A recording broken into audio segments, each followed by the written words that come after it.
Hi everyone, this is Zakk from Clawfinger, that band that was big in the 90s. We're still here, so don't forget us. But anyway, you're watching Loud TV, so stay tuned and don't choose any other channel. You're watching, you're watching, you're watching.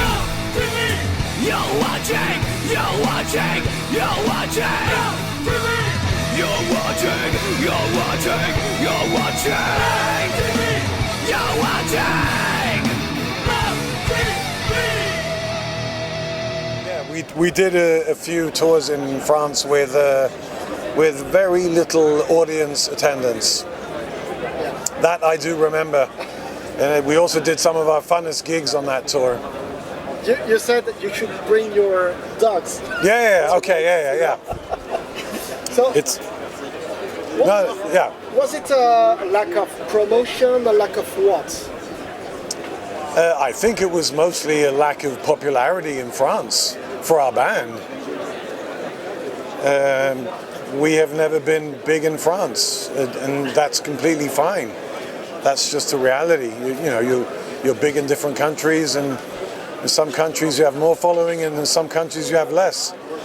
But of course we will blame it on lack of promotion. But no, it was what it was. We had a great time. We did some really fun gigs.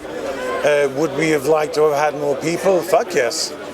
But we can't control those things. So you make the best of it, and your job is still the same anyway. And you make sure that those 10 people or 50 people or 100 people have as much fun as if it had been 500 people. It makes no difference. So since you reformed the band a few years ago, right? Yeah, no, continue and I'll it seems that you post a lot of photos. It seems that you have a lot of fun. Was it the problem when you decided to stop the band? The lack of emotions, the lack of enthusiasm? Yeah, I think a bit. The funny thing is it doesn't really feel like we ever quit entirely.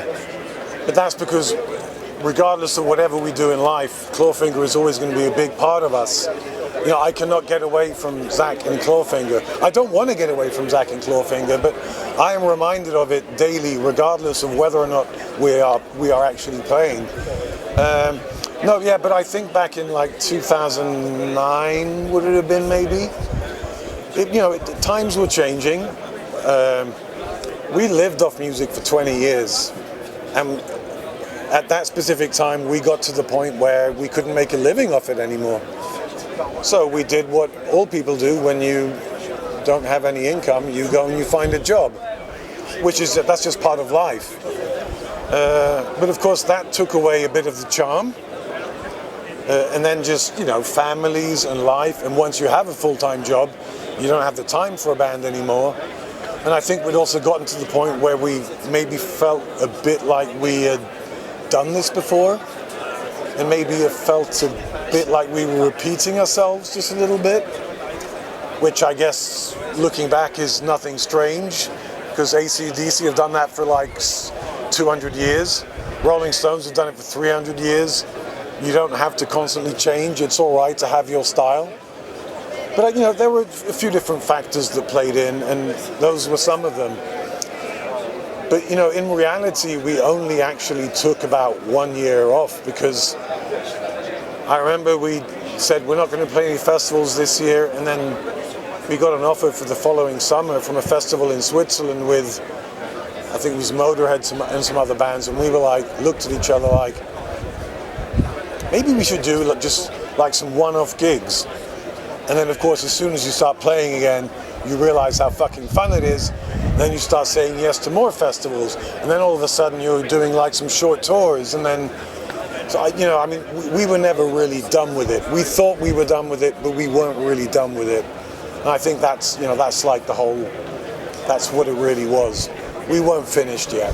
Passion never leave. No, a band is like a long relationship. In our case, a long dysfunctional relationship, but it's still a long relationship. We played together for years and years and years. You don't just leave that. You can't just leave that. Some people can, but for us, we haven't been able to, and we don't want to, because it's still fucking fun.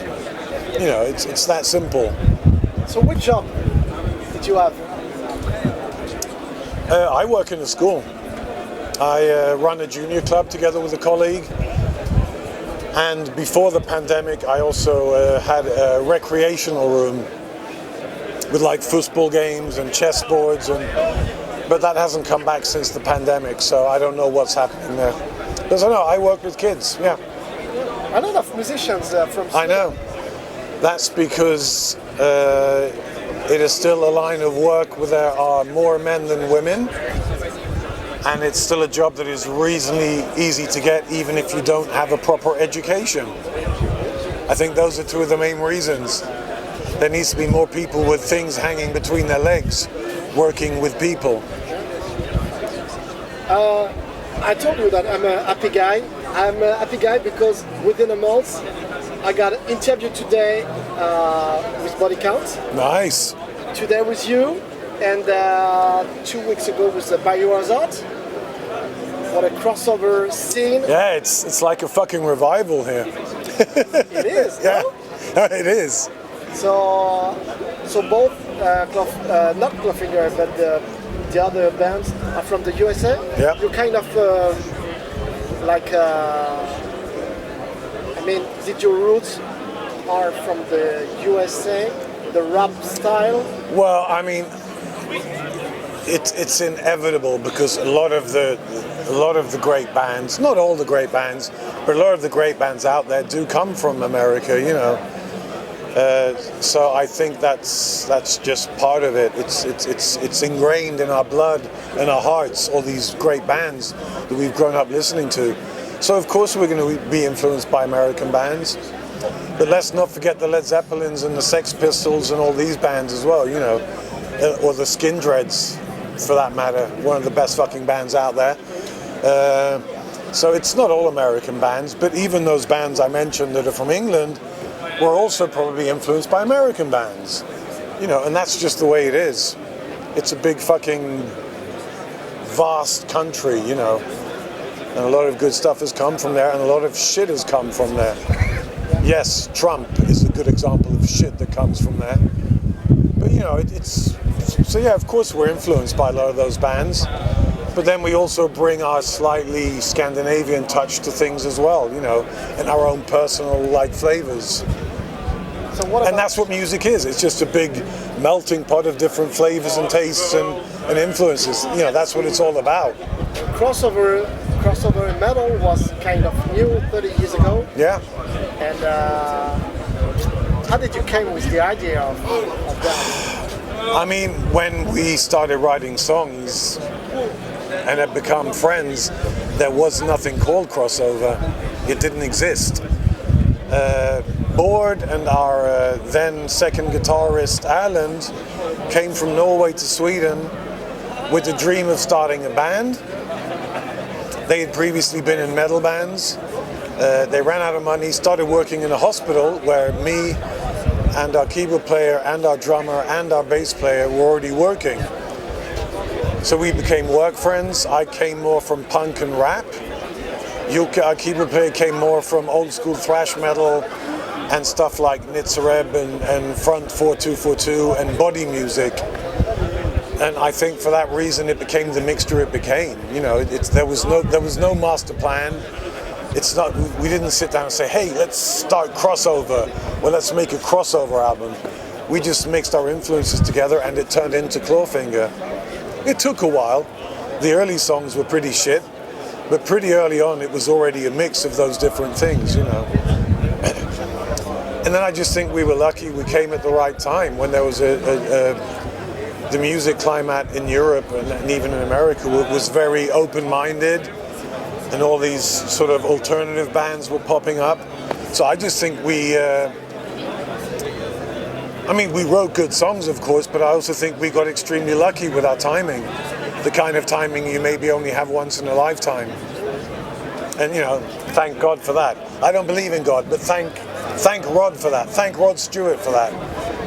And you got, yeah, of course, a lot of singles, amazing, and with strong lyrics, you know. When you take nigger, it's a strong name, you know. Yeah, absolutely. And maybe, could you write it again today, you know? The word nigger is strong, you know. I could write it, but we wouldn't release it, and we don't even play that song anymore.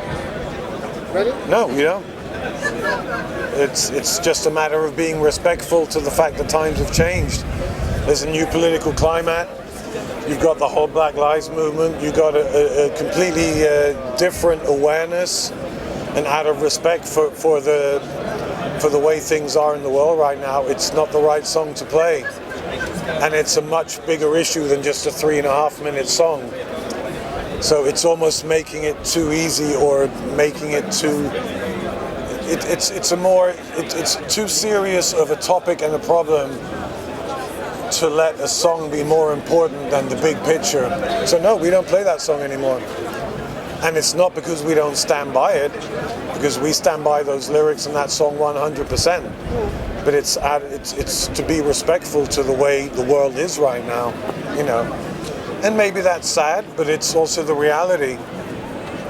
And we're not one of these Mötley Crüe bands who just says, fuck you, we're going to do whatever the fuck we want because we're Mötley Crüe. We're a bit more respectful than that, and we like the idea of changing with the times.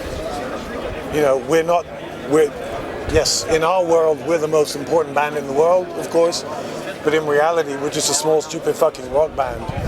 And this topic is so much bigger than that. So, as of now, it's not a song we play, unfortunately. And with the song, of course, I studied Clawfinger when I grew up. Right. With the kids singing. It's an amazing song. I think childhood is a strong, you know, and you work with kids, is a strong topic, you know. Yeah. Because I feel youth is like sometimes be banned by adults. And, absolutely. A lot of rapes today with kids. Absolutely. It's a nightmare. Grown-up human beings are fucking stupid and overrated a lot of the time. You know, we're a pretty basic species when it comes down to it. You know, we're not as evolved as we think we are. This is just my personal opinion. I think we're pretty fucking stupid a lot of the time. Myself included. You know, I'm not sitting on any high horses thinking I'm fucking perfect or amazing. It's pretty fucking scary when you look at the world, what we're doing to each other. You know, we have a long way to go if we want to survive as a race. And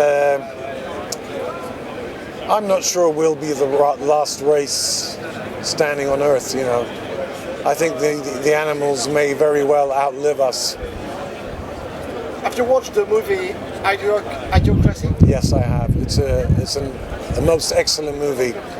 It's not the best movie ever, but no, but it has some very valid points, and it's very funny. And yeah, we are pretty fucking stupid. Yes, we are. I mean, maybe the world is changing. Maybe you could write topics on it. Yeah, I could, and I do write stuff occasionally. But it's about finding that magic flow, about, you know, getting into that flow state where it comes naturally. We're beyond the point of forcing shit out just for the sake of releasing something. We don't do that anymore. We're too old and we're too relaxed and we're having too much of a good time about it. But I mean, there's definitely stuff to write about, of course. But there's the old saying, you're your own worst critic, you know. So I have to be satisfied with what I write in order to be able to feel that I can put it out there. And I don't feel like I have to say something super important. We don't have to have like the most important message in the world. I like the idea of having some kind of message, but I don't feel like we always have to say shit that takes on the weight of the world. sometimes you can write personal shit as well, you know. There really are no rules to how you do it. But I am aware of the fact that Clawfinger has become known for its aware lyrics, or whatever you want to call it. But sometimes we're just fucking stupid as well, you know. Life will kill you. It will. It fucking will. But you're still alive? And we're getting closer and closer, people, so make the most of it. So, last album was so, you know, when I think about it, it's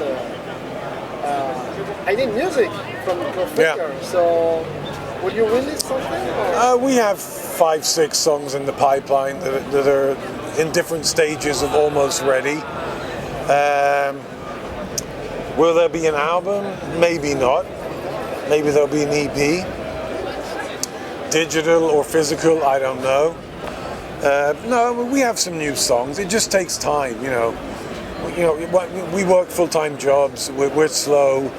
We have slightly different ideas of how we want things to sound. Live in different cities, and so it takes time to get the material together. But there is stuff out there, you know. We're not completely lazy. There is hope. A new hope. There is a new hope, exactly. And maybe it will be released late this year, maybe it will be released in the middle of next year. I honestly don't know, you know, it depends. What about Hellfest and the season, the festival season? Is it a good moment, I suppose? Fuck yeah, of course it is. I mean, no, the festivals are sort of like the big payoff. Just because of the vibe and the people and the big stages, you know, just that interaction with the audiences that you hopefully manage to get. So no, festivals are just like a big fucking party for bands and for the audiences, you know. So yeah, no, there's nothing to not love.